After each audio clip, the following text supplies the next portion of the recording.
You're listening to the Road to Wisdom podcast, weaving stories told by wonderful minds about all things motherhood, health, intimacy, politics, nature, and everything in between. Join us on an adventure discovering unique experiences that we can learn from to enhance the ways in which we live. We are your hosts, Chloe and Keshia. Welcome everyone to the Road to Wisdom podcast. We are very fortunate today to have Melanie Deefolts back in the studio for round number 2. Melanie came in for one of our earlier episodes and it was very popular and lots of people had questions, and I think you put a lot of people's mind at ease and made Steiner's philosophies just a little bit more digestible for people. So thank you. And now we're back for round 2. There are about 740 different topics that we want to discuss with you today, but we're going to keep it in the realm of the birth space because it's a little bit relevant at the moment, and how that ties into nativity. And we might throw in a couple of massive curveballs if we can. Choose your own adventure. Yeah. One of those. I wonder if we can add like little clicks. Do you want to go to porn or birth space? What's your name mean? So welcome, Melanie. Thank you for coming in again. Thank you for asking me back. It's good to be here. Yeah, well, someone who has 5 children, I couldn't imagine we could be in better presence right now. After you came, we were like, let's have another one. So here we are.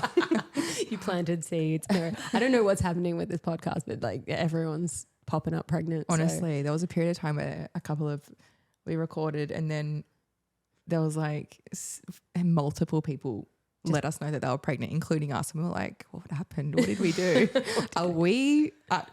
Is it because of us? Like, did we say something? Do we do something? What's that special drink I said no to? It's the good stuff. It's the juice. So great. I guess we'll start with like even preconception, because I guess that is where it starts, planting little spirit baby seeds. Yeah. Whether you're trying to get pregnant or not, I guess those seeds can attach. So, yeah, take it away, Melanie. Yeah, it's interesting, isn't it? Because I was, turning my heart towards this conversation this week, and, there's so much work on this sort of practical part of being pregnant and birth. And as you know, the timeline of life after birth is way longer than the pregnancy and birth process. And even though they're absolutely essential part of it, how do we, during pregnancy or pre-pregnancy, consider the task that we're actually saying yes to? There's an actual being wanting to come to earth with a deed to do, with a job to do, something to contribute to humanity. And we've said yes to shepherding them through that. And so it's kind of interesting for me to sort of maybe, have that conversation with you both, because alongside of juggling 4 children and your partners and preparing for your birth, who is this being that's with us? 2 of them in the space right now. You can fit, the room does actually feel fuller. They're here. So as a parent, there are indications about who's coming. And often I think we think that they're going to show that light when they're born, but it's actually not until their adulthood that we see the light that we met. So do you know what I mean? That you might not be this one yet, but your other children, you pick up something about them. Like you might go, they're really, I don't know, you can feel their humour, this warmth of movement, or you can feel the peace, or it's not even a word you can put on it. Like you can feel them, you're with each other. And then they're born and they're not that. or they are that for the first sort of 12 months maybe, and then they sort of seem to be getting further away from that. And so our task is to sort of consider, how would I work with this person so that they can be that in their future, so that they can bring that in their future rather than wanting for them to be it now. So part of the pregnancy is to consider your awakening to that, who's there and how much of yourself has to move out of the way to perceive that. It's pretty big. It's a pretty, I have not been giving this enough thought. I've been like, you know what, podcast, and I think I kind of have shared with a few people, and I'll share with everyone out there right now, that with my fourth baby, it took a fair bit of convincing my husband, and he's like, okay, but four's our number. And I'm like, you know what, I'm good. Four's our number then. And I really, there was a proper like bringing her in, and I already had, like, before I was even pregnant, I was already thinking about, we were building this house, and I'm like, oh, where would be a good space, or what would be a really good area for birthing, and like just organizing all of this stuff, and then fell pregnant, and then sat in it. I guess it was COVID as well, so it was quiet, and we weren't super busy work wise, and so I could just like soak in the juices of being pregnant. The kids weren't at school that often because things were open, things were closed, blah, blah, blah. So I got to like be with my kids, and we got really like, we all got maternal, we got some baby chicks, it got really like juicy, and all like just sitting in that space. And I was like I was still working a little bit, but I was still like pushing away work as well, because I'm like, no, this is my last baby, I really want to be in it. Famous last words. And then this time round, I guess, like little mystery baby that we're still trying to nail down a conception date. I'm like, I'm not in that anymore. I'm not in that space anymore. Yeah. I kind of like, I sat in it, and like my postpartum was really juicy, and like I did as much as I could to kind of be held and stay in the bubble, and like wanted to breastfeed for as long as possible and all of this stuff, because I'm like, it's the last time, getting like super emotional about it, because I'm like, romantic. Our last time. Yeah. And then I find myself in this position where this is the last time. Well, it's interesting because you're actually freed of that romantic idea, isn't it? Because even though you're like, I'm enjoying it, it's kind of unfree as well, because you're like, I have to be in it more. Yeah. Whereas this one's like asking for something really different. Well, I guess you've been freed. Yeah. And like this baby's come in at a time where, everything's opened up for us now, and I'm feeling this energy to put towards, and it's being put towards this podcast. Like when we both started this, we were kind of like, we were both just like, no babies on the horizon. We were like planning holidays of like, we were actually even planning to most likely be moving to Italy with you guys this coming year. Yeah. We were like, with our 8 kids. Because we're like, each has this is a perfect even number, and it's going to be so good. Yeah. And now it's going to be a year later with 10 kids. It's a lot of kids. It's a lot of kids. But, there was, I kind of had this like formulation going of like what life was going to look like and where all my energy was going. And like my kids are getting older, so I'm getting a little bit more freedom there, and which created this space for the like energy output. And now this baby's coming, and I'm like, I hope you know that what your sister experienced is not going to be your journey. And I'm like trying to, I guess. Being okay with that. Yeah. For you have to be okay with that. Yeah. And I think I am. I think I was very much like, okay, we're doing this. Well, you got to you must know what you're coming into. Mm-hmm. And I mean, and we've had these discussions like of setting really strong boundaries around, like I know in my postpartum, I need to recover, because while I kind of did it with Poet, I didn't really, and I ended up with mastitis and like all of this stuff. Yeah. So there's that aspect that I'm like trying to plan for and get ready for. Yeah. But at the same time, I'm like, I don't know if I'm going to be gazing at you all that much.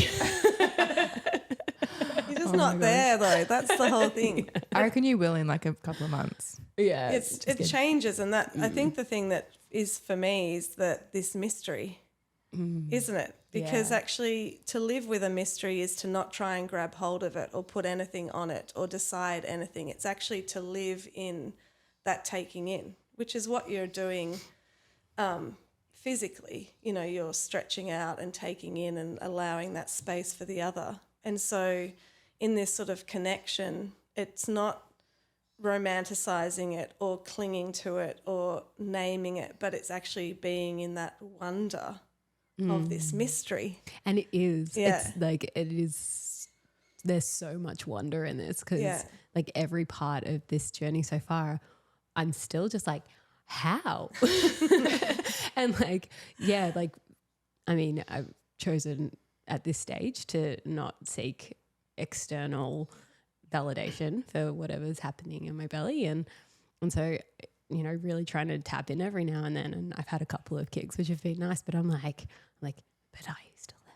Like, is there a baby in there? And, you know, and I go through these phases of, you know, questioning myself all the time. But I can assure you there's definitely a baby in there. Yeah. Yes. Yeah, but then it is nice being in that unknown, and it's something that, I mean, we spoke about before, even falling pregnant, how pregnancy and birth and like that whole time of life invites you to sit in the mystery. Yeah, that's right. And this time I'm really sitting in the mystery. That's exactly what I feel like. There's a huge difference between this pregnancy and my previous pregnancies, because I'm so out of my head with this one. Yeah, that's right. I'm just like, it's an experience that's happening with me, with the baby, with my family. And the only things that I've really thought about is like, I hope that we're working towards hopefully living up on the mountain and I'll just be having a baby there. And I've had a dream about the baby earlier on, about what its name is and what sex it is. And that's all and then I'm like, that's it. Like that's it. That's it. That's a lot. That is a lot. It's a lot, but it's also not Sex what I would and usually. You're not trying to grab onto like it. People like, oh, what's your plan? I'm like, I just don't have one. I'm not really thinking about it. I also don't really care. Like this is my fifth baby. It's just happening. Well, you're honouring it in a different way. And that's what's so beautiful about having various children is you can hear that this particular child calls something different. Which is what they're like on earth, don't they? It's not a conveyor belt of parenting going on. There's like, you have to meet them individually. And so when it's so different, it's like hard to explain that to other people, but why do we need to explain it to other people? It's just different.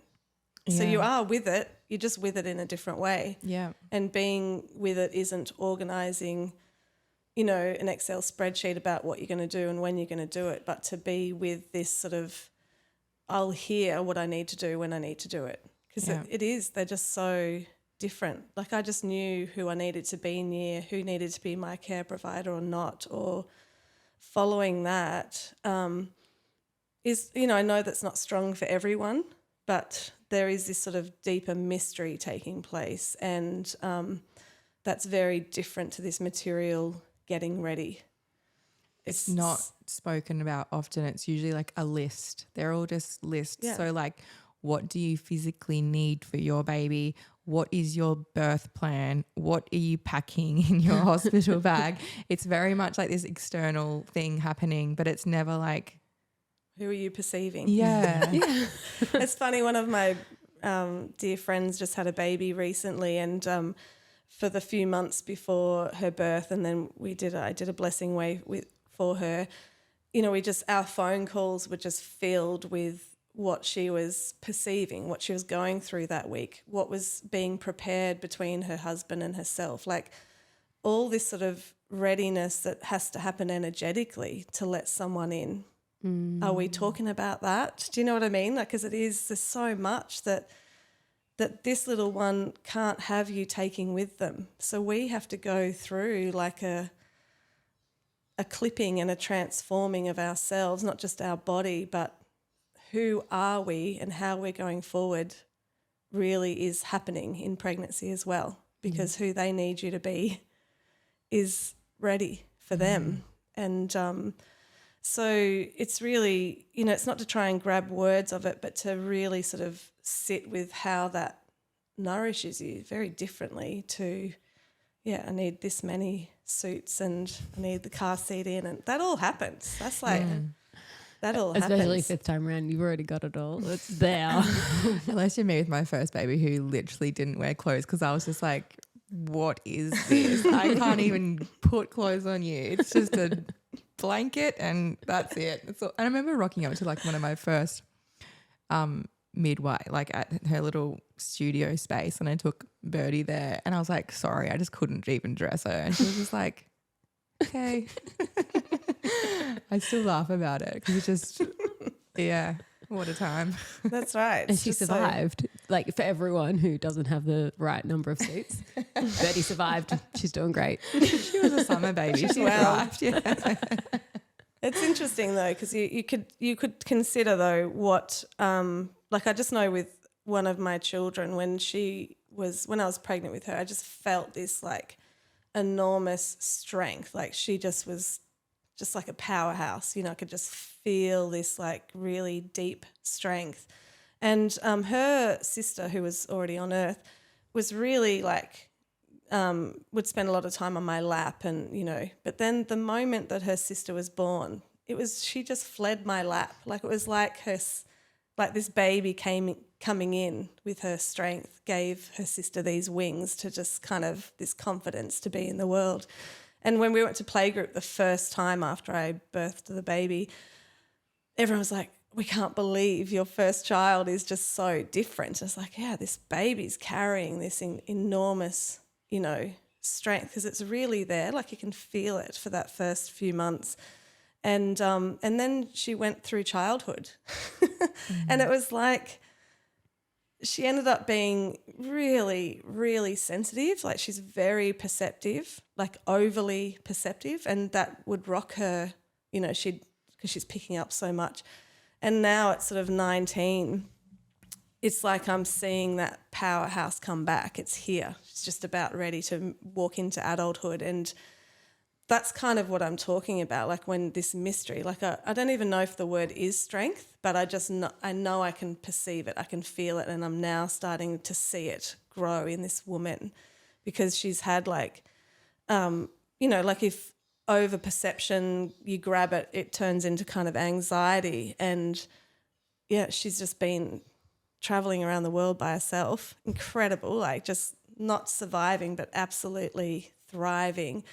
And this capacity that she's got is just showing itself now. And it's really just incredible to like just even think about what that pregnancy asked of me, you know, and some of what your personality in your pregnancy is not even you. Do you know, like, have you ever noticed you get new parts of yourself? Yeah. Sometimes it's the baby. They're like preferences for colour. I had one that like I just couldn't get enough blue. Like I wanted to eat blue. Like I just had to have blue around me. And not even on purpose, but the whole birth room, everything was blue in it. Like it was just like this colour was not my preference. But it's this person carries this still as a 10-year-old, like has this real really like just loves blue fascination with blue, but not like a personality like blue's my favourite colour. Like blue does something for me. It does, you know what I mean? It moves them back into their selves. And so, yeah, I think it's really awesome to be having those conversations and considering who is here and what am I having to sort of trim off in preparation for who's to come. And what have all these other kids got you ready for? Yeah. Like if every child has got you ready for the next child, that's what I just like, sometimes it's like in such awe, like who's coming? Like when our fifth child came in, I was just like, holy moly. These ones have put me through the ringer. What's this one going to do? What muscles have I got? Yeah, I feel that.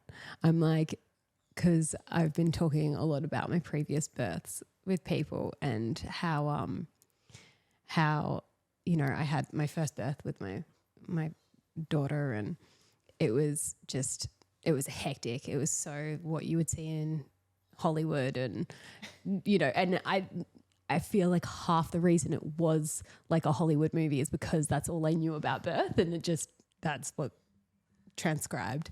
And then I had these 2 beautiful home births with my boys, and they were so simple and blissful and easy. And I'm like, oh, it's because I wasn't in a hospital. So when I was pregnant with my 4th, I was just like, an hour tops, like surely an hour tops. And it was my longest, most trialing birth.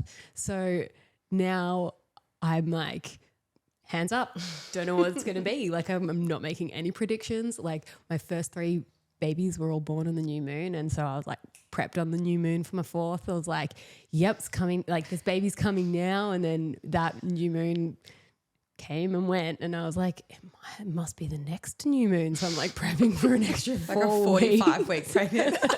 I would have nearly been 45 weeks, and I'm like, all right, we're in it for the long haul. It's a new moon baby. God. Full moon comes around and boom, like, and then longest labor I've experienced so far. And then she came into the world, and I was like, what the hell was that? So all my preconceived notions of me knowing myself, I'm like, It's just like that thing of holding on to what you know rather than living in the mystery of the not known. And it's like you have to take all the wisdom that you've learnt and take it forward, but live like you know nothing. And that's what, you know what I mean? Like that whole idea, well, this is the way it's always been. And how do we hear that in our voice and just let it be unknown, just let it be something we're turning over in our heart rather than trying to grab hold of, because it all kind of makes sense on the other side. Like every birth of mine was just so different, and who was in the space was different, what turned up with, you know, because I'm like, you feel who's in the room, like you have to be very careful about who's around. And actually my 13-year-old's just doing a birthing main lesson at school. They do like their relationship to the cosmos, and their birth story is part of their class. Kids, hey. That's so good. And it was funny because she had to interview her father and I, and she's like, but Dad didn't say that and Dad didn't say that. I said, yeah, because they're 2 people perceiving an experience in a different way, you know, and that's all it is. It's your perception. It doesn't mean it's right or wrong. It's just how you understand what you're perceiving. And so, yeah, and it is so different. Like what I chose for our 5th child, I would be surprised, you know, my holding on to what I thought it would be, but I'm like, no, I'm going to the birth centre because it's really hot and I don't have air conditioning at home and I don't want to be hot. So I'm going to go to the birth centre in Byron. But Valid reason. but it's also, I just knew I needed to be there. I knew what room I was going to go into. Even I had a doctor who had this deep, he knew his task was with me and the baby. Like it was really this very karmic experience where he was like, he just got blinkers on. He was just like, he just had something for me. And now when I see him, he doesn't even know me. Like it was just like that moment, that time. And he like rolled up his sleeve. He hasn't delivered a baby in a long time. He's like moved my husband out of the way and just sat with me in the space while James is like, where do I go? Because this guy's just stepped in. But there was just, and you know, I followed that because it makes no sense that I did that, but I knew I had to follow it because I saw it. I saw that before I even went into labour. Knowing what room I was going to be in. I'd never even been there. I just saw the colour of the room. And then, of course, when we're in labour, I'm like, of course, that's the room we're going into. Yeah. Oh, my God. And, I think that's so beautiful just for any pregnant mamas out there, and whether you've had babies or not, it is such a relaxing thought. It's the baby talking. taken over. Yeah. Knowing that your baby, no matter what way your baby comes through, that's exactly how they needed to. Exactly. So, yeah, and And that's what I think was, for me, I could really let go into that at the 5th time, because I just know my responsibility to these individual spirits that I'm living with, and I just have to turn up with what I've got, and I have a responsibility to grow what I need for them. But putting my idea onto them is something that I feel actually impinges upon my parenting. Like, if this idea that this is the way it has to be actually stops me being able to perceive in their future, or needing that flexibility for them. So, you know, I mean, I didn't know I was pregnant until I was 20 weeks pregnant with Silas. She was actually a surprise. Proper I mystery. found out by her moving. I went, oh my God, what is that? Oh my gosh. Yeah, she really slipped in. Like, as in, I was sick with something at the time, so all of my symptoms were explained away by this illness that I had, and I had been in bed for many months with this thing, and it was then I felt her moving around. I'm just like, what the heck is that? And Oh my God, I just think about that. It blows my mind. and so But that's how we would have all known once before. exactly. Really. And what was really interesting was a couple of weeks before that, I was sitting in the car and I heard the name Silas, and I was like, wow, that's a really beautiful name, but I'll never need another baby name again. And I literally watched the name just fly out the car window, and I was like, yeah, see you later. I don't need you. And then I was like, so Come apparently we do. Come back. Oh my gosh. So I didn't know what the baby was going to be, but I just knew when we found out. I was like, and I never told another person, never spoke to my husband about the name. I just held it until right at the end, and I said, this is the name. I actually told my mentor before I told James. And her name is like prayed for or wished for. That's what it means. Oh. And it was like Is this your 3rd baby? 5th. 5th. Oh, 5th baby. Yeah. 5th. So I don't know who was praying for her, but This is James. I think it was him. But yeah, so really leaning into what she required was very different to what I needed, and who was in the room and how it was going to be. There was things that I tried to hold on to, which actually ended up being erroneous, not for her, but even for the kids. Like, oh, you all have to be there. Like, I wouldn't let them go anywhere for like the month, because I have really fast labours as well. So we didn't even know if I was going to make it to the hospital. Like that, you know, my longest labour was 2 hours. And so, but previous to that was like 50 minutes from contraction to baby. So we were like, am I even going to make it there? So the 18-year-old and the 17-year-old weren't allowed to go anywhere. So they hated summer waiting for her. But that was me. That was when I was trying to control it, you know. It's like, and that's the thing is like there is part of you that's leaning into it, but there's always going to be part that you're trying to cling on to, that you don't want to let go of, that, you know what I mean? And you learn it as you go, but it is so essential to recognise, to go back to beyond me, beyond what I want, beyond what your husband and you talk about or your partner talks about. This being is needing this configuration of people to come into this earth for their future, to take up that task. And everything that happens in their life between birth and adulthood is a preparation for being able to bring themselves forward. And there's no richer time to perceive them than pregnancy and that first few months after birth. Like, actually perceive who it is you're seeing there.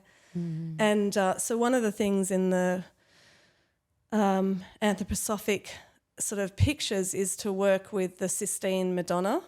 It's a painting, and it's the painting where Mary is coming down. It's like looks like she's coming down from the heavens. She's got Jesus, and you can see all these. There's these curtains, and you can see all these faces of babies waiting to come in the painting. But I didn't even know they were there until someone's told me, and I'm like, there they are. Like, it's incredible. So she's gone up to the heavens, taken her baby down. So when they talk about you're going to the stars to get your baby, you know, it's like you're literally in your birth, you are the closest to the spiritual world that you'll ever be. You're actually the furthest away from earth in between contractions. So when you're in contraction, you're right on the earth, and then in between it, you're going up to the heavens to bring the baby down. It's really beautiful. So, and then the way it's sort of in the painting, they've got these, the seraphim and the cherubim at the bottom, which is the highest order of angels, and she's above them in this picture. So one of the things is to sort of consider, or just to look at that picture while you're pregnant, and again, not grab hold of anything, but to say yes to this mystery that you're participating in. I think it's a really nice thing to touch on, or just like bringing it into like a practical sense right now. There's because we're talking about birth so much now. Like there's podcasts everywhere. There's like the free birth movement. There's so much going on and being spoken to, and I feel like a lot of us cling on to ideas and what we think we need, and that sounded like really good, I'm going to get that and I'm going to have that. And I got that reality really beaten out of me in my second pregnancy, because I was like, no, I'm having a home birth, I'm having this, I'm having that, and this is what I'm doing. And then that didn't go to plan. And I remember feeling so comforted when someone said to me, this is just what your baby needed. And that wasn't your plan, but that was her plan, and you have to figure out that for your baby. And it's not always going to work out how, like your beautiful vision of what your birth is going to be. That's right. Is actually not, it's not real. Well, it's not always for you. It's for your baby. It's that selfless devotion, really, which is different. So you need to advocate. Someone needs to advocate for you while you're in labour, or you're having the cesarean. Someone needs to advocate for you, because you aren't of this earth in some ways. But it's that, how do I say yes to everything that comes with it? Which, in parenting, that's one of the most difficult things, is that we don't feel our unfree moments are because we've got an idea of what we thought they should or shouldn't be doing. And that starts with birth. And I know with my first child, I was 24 years old. That was like 22 years ago. So there was not the birth stuff there is around now. There was like Sheila Kitzinger and a couple of books. That was it. And I remember I booked into a birth centre in Melbourne, and they said, you need to go, go around to the hospital. And there was all these women that were like, no, I'm not going to go look at the hospital because this is the birth I'm having. And even at 24, I was like, well, this is your intention, but you need to kind of know what's happening over there so that someone can advocate for you in that time. And we have to be open to all. It's like we have to penetrate all pathways so that in that moment we know what call to follow and what not to follow. Do you know what I mean? Totally. It's like, because if you have only an idea, then how does your wise part lead you somewhere else if you haven't looked at those doorways? Yeah.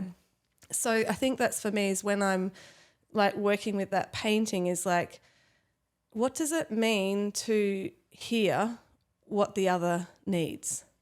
And of course you're in that, like how people are, how they're acting, how they're talking. Like I know with Silas, our fifth baby, because it was in the Byron birth centre, and the floors are really noisy in there. It's like the bath filled up in 8 minutes, which is good because I have a quick birth, but any walking was really distracting. Like it was like, and tapping on I could hear someone tapping on the keyboard, computer work. And so I said to my husband, can you just turn some music on? I've never had music before, ever, because I just never needed it. Like I just needed that space, but you're just so hyper aware of everyone. And the song that was playing as she birthed is like so incredible. Like the lyrics are just like, and even those lyrics helped me parent her. Just what was being said in that song was like, I see your light. And so for me, that mystery is part of raising her. Like she needs something for her future that we don't even know what their future's going to be, really, do we? The strength that they're going to need. But I just know that she brought me closer to truly understanding this spiritual task of parenting. So there's this sort of physical world that we're in, and not to sort of get really like new agey, but to recognise that there's the spirit that lives in all the deeds that we do, that it's a spirit-led life, you know, that this has a meaning for your future that will eventually hopefully unfold with strength. And that's one of the things about Steiner's work, is to get them to adulthood so they have an inner freedom, genuine inner autonomy, which is different to fighting for our rights outside of ourselves. It's this inner autonomy to know thyself and to know who you are and to hold on to that. And then a love for the world, and such a love for the world that you will contribute to the world, and you will bring who you are to the world. And it sits behind all of that activity. Doesn't matter where your child goes to school, that might resonate with you. Is that so that the birth process is part of that for me, is like there's me participating in it, and then there's me being led in it. And how do I prepare to be led where I might not, have planned. And also not to shut down people's experience, because sometimes you have to digest that afterwards, that wasn't what I really wanted, and you can't kind of just squirrel it away by going, well, that's just what the baby needed either, because that's painful, like if it's not lined up. So yeah, how do I be in it enough so that I'm fully there, but there's a flexibility of what's taking place? And so part of that for the sort of pregnancy from a sort of anthroposophic picture is to try and consider this incredible spiritual mystery that's taking place. And it's an initiation. I mean, people go on these spiritual journeys as adults, but parenting, birthing and parenting is like a fast track. The ultimate initiation. Yeah. And by fast track, you mean the longest road you can take to spiritual initiation. Well, it's quickening. It's requiring you to do it all day, the time. Yeah. It's literally like 1,000-day Vipassana. Yeah. But it's the opposite, because you're just talking a lot. So like when you're not yelling a lot and never sleeping or resting. That's the thing, is when you're not sleeping and you still turn up, what part of you is turning up? It's the part that said yes to this. Yeah. Like if you knew what you were saying yes to. not the most I think glorious it is though, because why would you get up if it wasn't your best part? But why also, would you get up? I actually saw on the this morning, I saw this mum, and I just was like quickly looking at our potty Instagram, and she'd like posted something like, for sale, 2-year-old, being funny, wakes 3 to 4 times a night, does this, does that, and it's just a photo of her like she's dying, and she's like, I haven't slept for 4 years, but look at this fucking amazing breakfast I've just made, and look how blessed I am, like the baby's sitting there, and and it's just funny, but I just really felt it, and I was like, yeah. That's just it's that devotion, isn't it? It's like actual you actually don't ultimate sleep, devotion. But you wake up every morning and you survive, and you just get it. You just do it, and it's not. And like, at the end of the day, you're not like, well, that just fucked up my day. Like at the end of the day, you're like, ruin your day. They're like asleep, and you're like, oh, I know, how cute they are. But that's the free part of yourself, because on some level you did say yes to it. Do you know? And that's what's so incredible about it, is that part of yourself that doesn't hold it against them all day is the free part of yourself. And how do I grow that part of myself so that that's in operation all the time? And it is tricky, like we were finished having babies. Like we had a 18-year-old and a 7-year-old, like done, between 18 and 7. And, even still, like it is hard. Like I'm 46 years old, like getting this child in and out of a car seat, and each time I'm like, I hear myself doing it, and then I'm like, somewhere in you said yes to this, and there's such a massive responsibility for it. It's actually not even about it's not about me. It's that this human being needed this configuration of people And we said yes. Somewhere we said yes. But still trying to nail that point down, but it did happen. yeah. But it really has, it's not to be idealistic, but to actually go when I can consider the spiritual task of these human beings. This is not this romantic idea about just wanting a baby and wanting mini-me's or whatever. It's actually going, this is the future of humanity right here. How would I turn up for that task? Yeah. And how would I honour it? So you've got that sort of 6 weeks after birth where, the fact that you're pregnant for how long you're pregnant for, it's kind of like 10 months. And so from a zodiac point of view, they're kind of missing 2 to 3 star signs in the, if you did a full 12 months, they would be in the womb for the whole zodiac. Possible to birth a baby, it's not, you can't do that. So they come out sort of with this sort of missing piece of this 12 zodiac. And so that kind of 3 months after birth is really like the completion of that. And so again, depending on your life, depending on what baby you're up to, is that how you might want to honour that. And for us, we stayed in pretty much close to my room for 6 weeks. Like didn't leave the house. Wow. And yeah, so specifically like for one child, we didn't leave my bedroom for 3 weeks. Like I went out to go to the bathroom, she never left. We did it different with each one. One actually ended up in hospital for nearly, on and off for 8 months. So that was different for her. She had a whole different relationship to it. And then of course Silas was different again.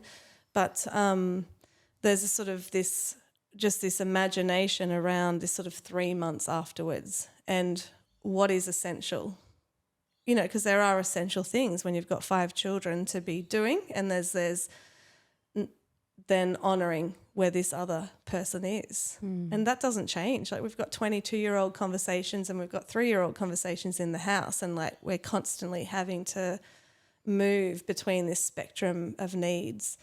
And again, what helps is putting the spirit of the other first, knowing that Phoebe's still developing into adulthood, Silas is like in a toddlerhood, and everyone else is in between.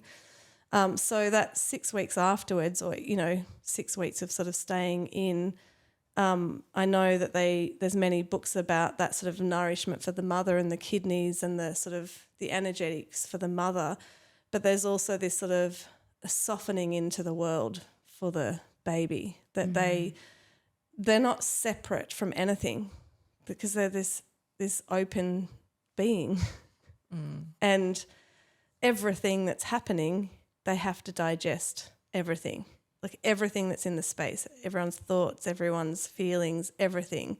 And so keeping them kind of in for me is like helping them have less colicky stuff because they're digesting less. Yeah. I found that really true for my children. I think even from like a more scientific perspective, like good chiropractors and things like that, that's what they say. They're like, you need to just lower it, like stay inside, turn the lights off, turn the music off, turn the TV off, turn everything off, have calm. Less colours, less like sounds, all of less it, smells. like nothing, like really tone it down because that's actually what The fuss is. Exactly. Yeah, like they have to process that. That's why right. babies go to sleep when they're out and about. And you're like, everyone's like, oh, look how good your baby is. And you're like, They're just trying to They're get out. shutting baby down. is shutting down. We call it has teleporting.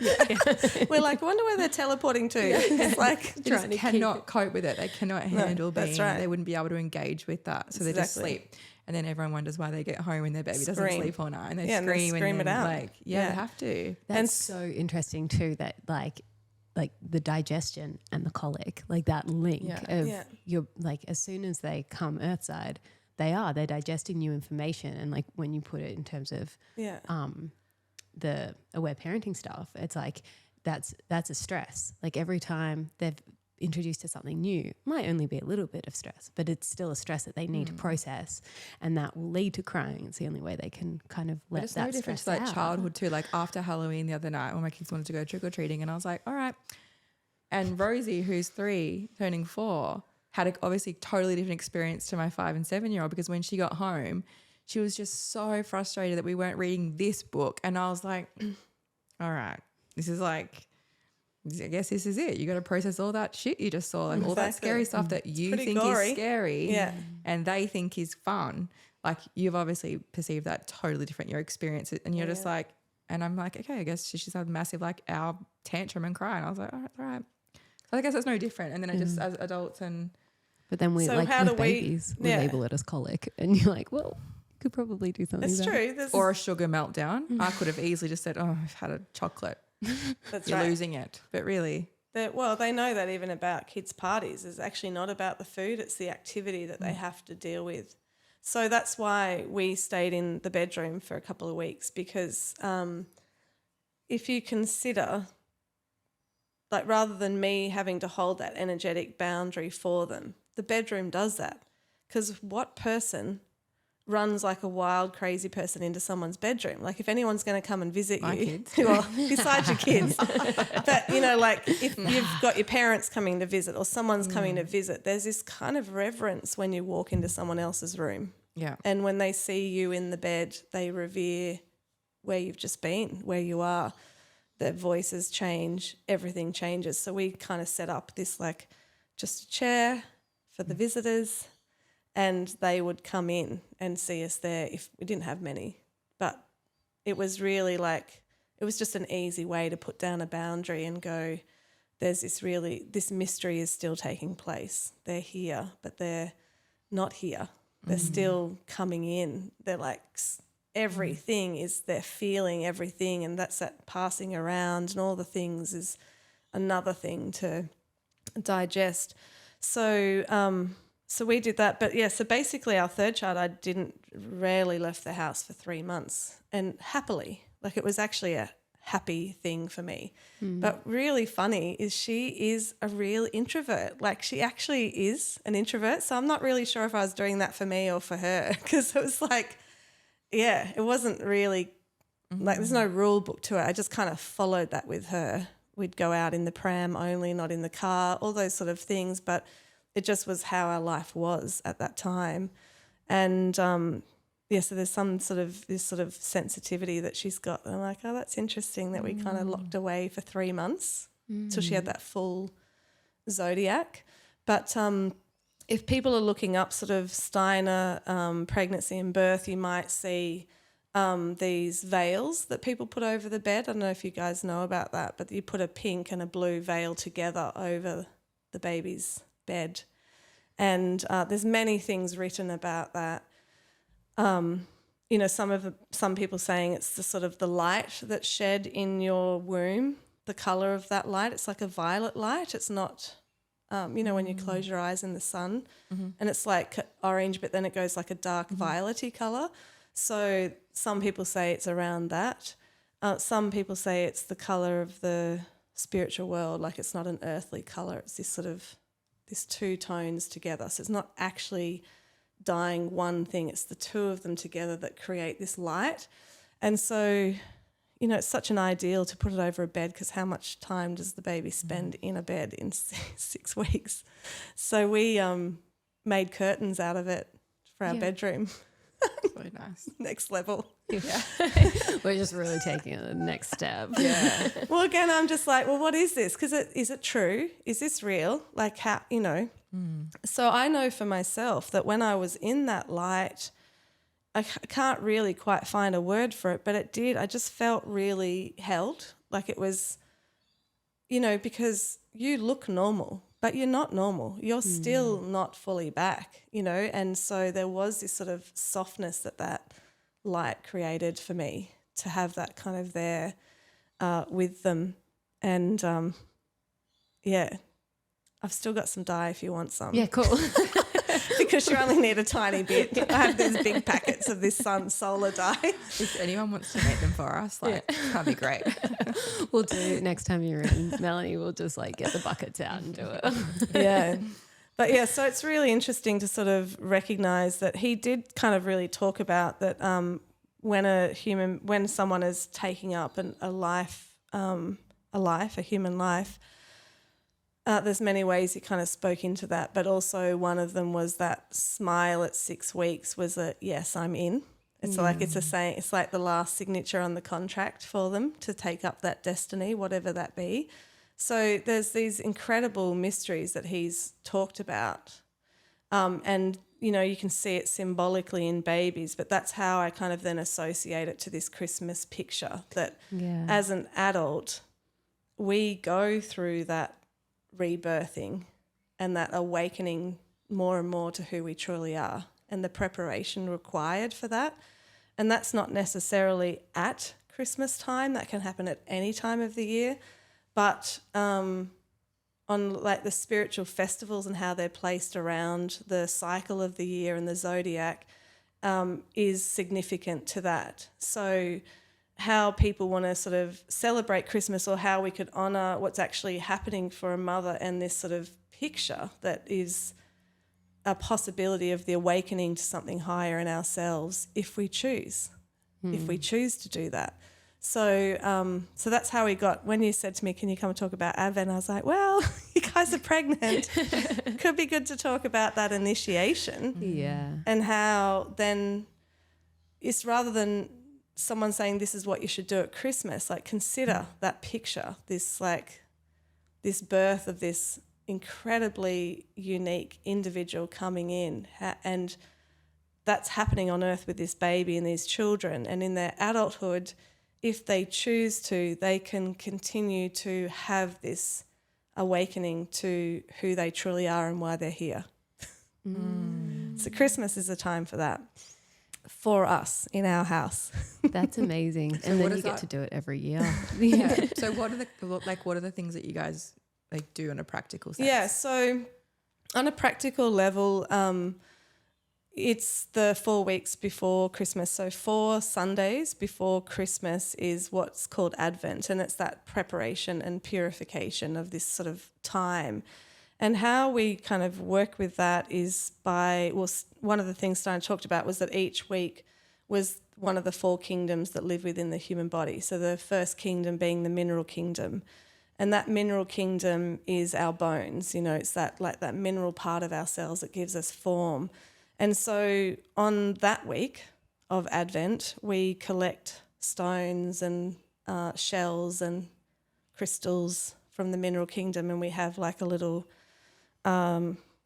table set up with that, and we light a candle at that one candle, and we sing a song. It's an Advent song, which I'm not going to sing for you. No, you don't.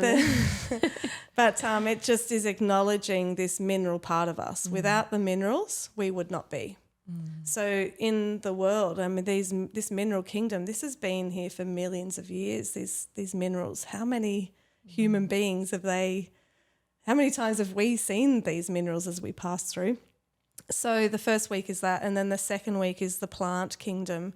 So moving from mineral to life, that's the life forces. That's what moves around us and makes us alive. So the mineral's not alive, the plants are. And that's our etheric body, or our life forces. So when you're like tired and limp but you're still alive, it's those forces are really low. So when you're pregnant, you're in like unlimited stream of that, interestingly, because you've got... I wouldn't know about it. Because you've got the etheric of the baby and you housed in one body. So you often have that time where you start peaking and feeling really good because you're under false circumstances. You're under false circumstances. You got the second.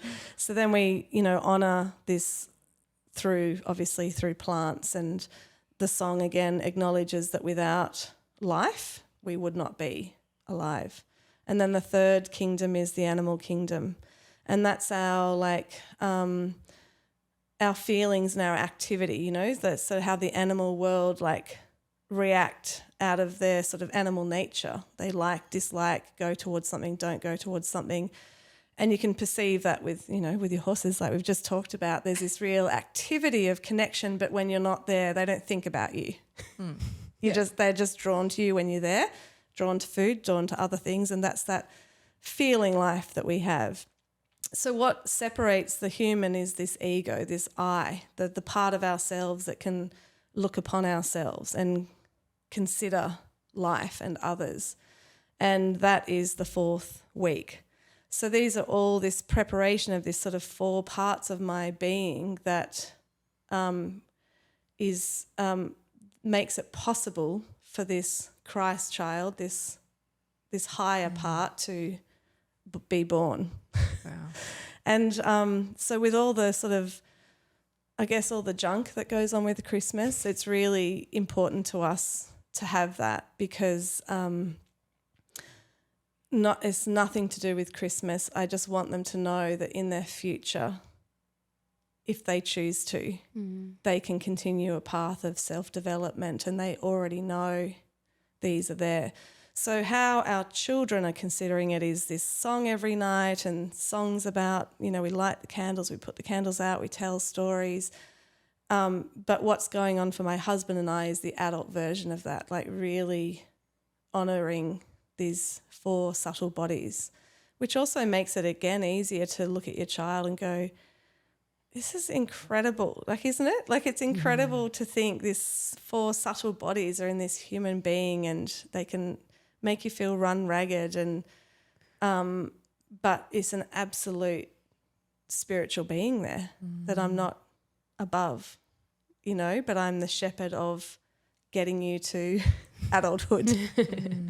So, and then for Christmas, all the candles disappear and there's just the one candle on its own. So we do have a nativity scene. Again, it's just symbolism. It's not actually this kind of Christian idea. It's this esoteric picture around, the humble little stable, our little humble body, even the pictures of the nativity scene are speaking to these 4 subtle bodies, and that the masculine and feminine of Mary and Joseph, that's not 2 different people. It's the parts of ourselves. So when you're pregnant, your masculine has to really drop out so that the feminine can be in that really, so that's kind of why you need your partner around to hold do you feel it?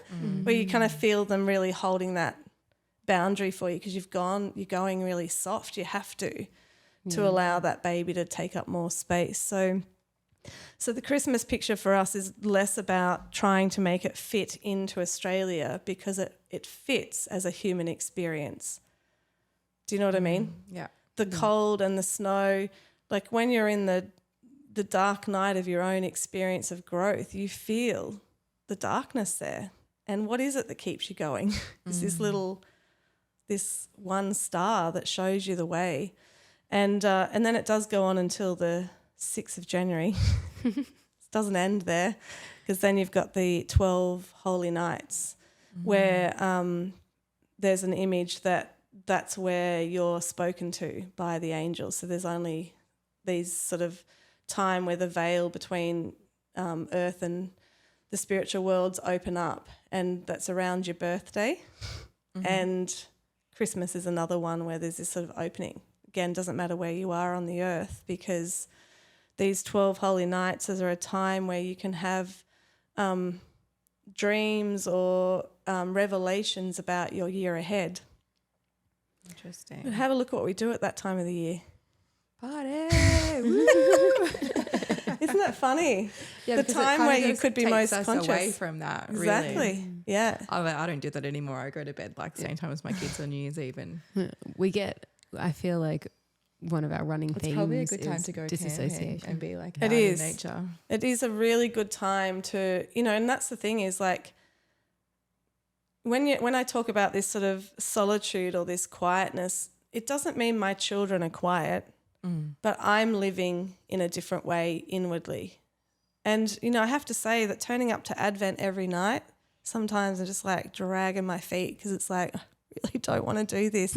Because, again, anytime you're just about to grow, the not wanting to let go of yourself has to be there. And so... Does that remind you of transition? Exactly. When you're on the edge and you think, I can't do this, just before the birth is about to take place. And so you can see, just like from a human development point of view, there's so much to it. And it can be as spiritual as you want it to be or not, but there's this symbol point that we all understand, that resistance and that the chaos, you know, like in Advent, everyone feels really busy and pushed and arguments start happening and there's this like real like discord just before the birth of this highest I. So, yeah. So I thought it was really interesting that you asked me to speak into that because it is really on another level going on, you know, for you as well. And how much you want to question that for yourself is up to you.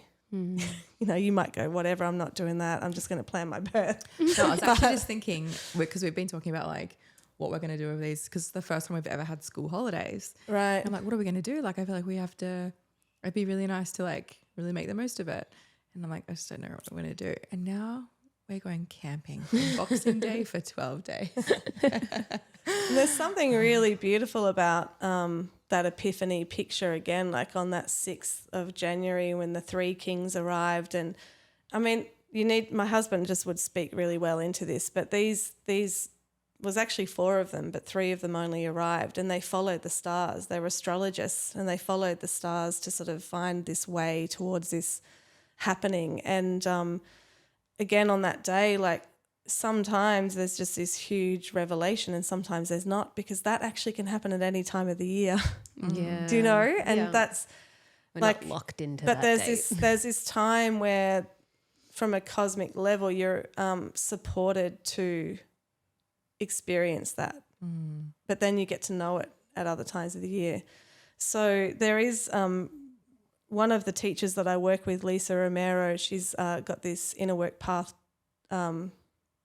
She does the lectures around the spiritual year. So she does 4 lectures a year following the spiritual year, which is including Michaelmas and St. John's and then Christmas and Easter. And so anyone who kind of wants to take that inner development on that, I would definitely recommend doing that. And so then as a family, we've been going, how do we take some of these true pictures and bring them into our family, not to indoctrinate the children, but to live it. You know what I mean? Because we have all these ideas, like anyone can meditate on a mountain, but to be in that space in your home is like tricky. It's a lot harder. Yeah. You've got a lot more distractions. It is. And to learn that, I would imagine, would give that much more resilience, which is something that we're both really it's like keen the true on. essence of it, right? It's like recently I've been seeing a lot of people saying it's all good to like do ayahuasca and meditation and all the spiritual trials or whatever you want to call it. But have you ever tried just sitting with your really hard feelings and emotions? And most people can't. But I guess it's the same thing, like actually applying some of these things into your family, which is always usually quite loud and chaotic, is much harder than, you know. And it is just actually putting the picture on the wall of whatever it made. That's right. Or your like family, you know, manifesto, like this is what we are, but we don't actually do any of it. Well, that's exactly right. I think a lot of children today don't actually have reverence because there's no place to learn reverence. Like when you were kids or whatever, you might go to church and no one does that anymore, but people are still looking for this place to drop and just for one moment in the day. Like that actual circle, that lighting of the candles, literally over in 15 minutes. Like I don't know why I'm so resistant sometimes because, I mean, I do know why, but so and so there's this thing, you know, where we're sitting and we're with it and they're learning to revere and to live in wonder. And to live in wonder is like to be able to take in all this, like this experience of all these things that are coming towards us. And so where do we get the option for that? Like we go to the beach, we abuse the beach. We go to the forest, we abuse, you know what I mean? Like even... So it's fine for them to be children, but like we have to cultivate reverence as well because you can't learn that later on. Yeah. Could you expand on like going to the beach and abusing the beach for people who are like, I don't abuse the beach or the forest? Well, I'm just more going, like when we walk past and we just rip things off trees and we're not actually connected to, or we, you know, cut things and take them home, like that type of thing is that we're not revering that there's energetic beings that are participating, the sand, the mineral kingdom, you know, And of course we dig holes and do all of that, but it's like this recognition that you're in an exchange with something. And, you know, of course, like little kids, like it's so, you know, you just want to run your hand up the fern and bring all the things off, and you don't want to shame them and say that's naughty, you've got to look after the environment, but to go, oh, how do I show them how to care for it as well? So, you know, like I was swimming the other day. I went up to a school up north and got a chance to have a little swim on the Sunshine Coast, and just so deeply grateful for the net of the ocean that just held me, you know, and supported me to be able to do my work. And it's like, that's what I mean, is like, how awake are we to how much the forests are giving us and how much the ocean gives to us, you know? So, and not to, again, you don't have to bring it to attention to the children, but we turn up us doing it, you know, that we're not disconnected from that, taking all the shells home and, you know, it's like, let's leave them here. But also that revering that there's this sort of cycle of life going on. They don't have to be afraid of it, but, you know, there's many philosophers that have said if you want children to save the earth, they have to love it. Yeah. And part of loving the earth is revering the earth. And, you know, sometimes it is really fun to climb a tree, and sometimes it's really important we just sit under a tree and let it nourish us and give back to the tree as well. So what are we cultivating? And that's part of this kind of spirit-led life in a way that, you know what I mean? We're just not habitants of the earth, but we're participating in the earth. So, so the Advent thing's interesting because we often start off with us, and then by the end of it we've got like many people coming to our house. This year we're thinking about, we did it a couple of years ago, we opened up at one of the preschools. We ended up had like 50 families coming every Sunday for 4 Sundays before, because where people are looking for something, and it's not a church at all. It's just this time to... Just a ritual. Yeah, that's right. And so it's interesting because my girls are both going up to Woodford because one's playing and the other one's partner's playing, and they're like, you want to come to Woodford, Mum? And they're like, oh, no, you've got your holy nights. I said, I would go if someone could just helicopter me in to listen to you guys sing, and then I could just leave. You can do a day. We did a day trip last year, actually. But it is a beautiful place, Woodford. I reckon you could get in and get out pretty quick. Yeah. Yeah, it's just a lot, you know, it is, there's a lot of perception going on. You know, any sort of arguments that I have with my partner in that 12 holy nights, I write them down. Just like, this is something. This is actually something for our year ahead. Gosh, how many couples fight on like New Year's Eve or just like New Year's Day or something? I know there's a lot. Yeah. Well, and even around Christmas. Like Christmas is hectic. It's so hectic. Wild. It is hectic. Yeah. And that's the thing is like, I actually don't even really know why people celebrate Christmas actually. Like if, you know what I mean? Lots of people don't know why they do it. That's right. It's just like this commercial indoctrination that you've grown up with. Yeah. And it's Santa Claus and presents and and I remember. It's so hard to break out of it though. Yeah. I remember I've been... Especially like if all your other family is celebrating. We tried to reinvent it or figure it out, or like, well, it started because we just didn't want our kids to have this overflow of crappy plastic toys and things like that. And obviously it's really hard to ask your family of that. And then we're like, well, what is it? Like, should we just like, I went through the extremes like, what? I'm not even going to bother celebrating it. It's just like, and we made a driftwood tree and like we've gone through like lots of trying to figure out how we want to do it and what it means and like what we want our kids to look at it as. And yeah, it's hard. It's hard to break out of that, out of what we've been raised to. Yeah, it is too, because I think that's how when we kind of purchase gifts for them, I consider what would assist this person forward in their next year. So, and it might be a toy, but it's recognizing this toy is going to take them through a year of life. And even that to me is like, you know, just again that symbol of these revelations or these changes we have, and then they carry us through the year ahead. So the gifts from living Christmas in an awakened way carry you through the year. And the same with the children. It's like, what could I give you, even though it's material, that's kind of recognises that it is going to carry you through this year. I think it's actually a really good reminder is when choosing gifts is just that. Like there's no need to have things, everything. so many things, like just the things that will actually benefit them for the year. They'll get something that'll enrich their year ahead. Yeah, that's right. And that's it could be a toy that is, you know, exactly where they are. But it's just that again for me, that thought of rather than, yes, this is the automatic way of acting, but what's a true way right now? Might be not that next year. And that's partly, again, back to the baby picture again, is like, doesn't matter how I've done it before, what's true here between you and I now, you know, and, you know, the clothes they wear or what, you know, all the things, like it's just that consideration. So it's, it's just a small little peek into that. But I just thought it was an interesting time to, even though you're both going through the actual earth version of that, how does everyone get something from this idea of even seeing a pregnant person and going, this incredible mystery is taking place. I've been pregnant 4 out of 5 times over Christmas. Christmas time. Rosie was born November 11.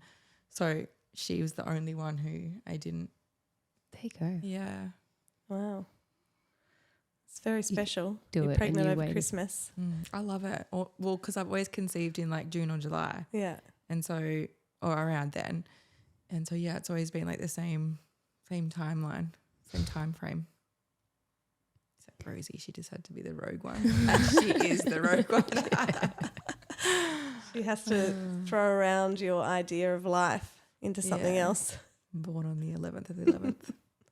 Yeah. It's coming. So, but I'm happy to, I mean, look, we've got shabby old pieces of paper with all this written down, but if people wanted to get the songs that we sing, I'm happy to share them with you. Yeah, that'd be awesome. We have changed. There is an Advent song that we changed some of the words. Instead of having Christ, we have the love being, for example. It just sits well with me.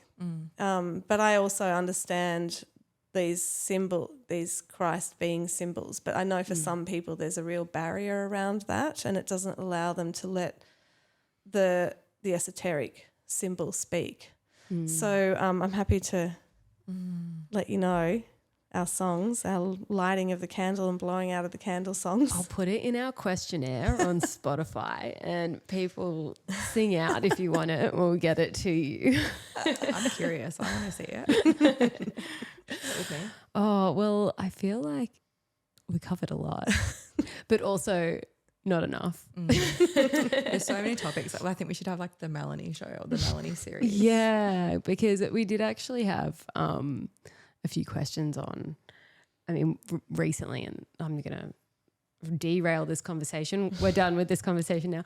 But recently we did have Joe Robinson, who is a sex therapist who I was talking to about earlier, on, and someone had actually asked us to ask you about sex education for our children and how to bring that in a Steiner way. Yeah. So age appropriate and all of these things, which I don't think we're going to get time to do right now. But Melanie, it would be a really good one, I think, for our next conversation.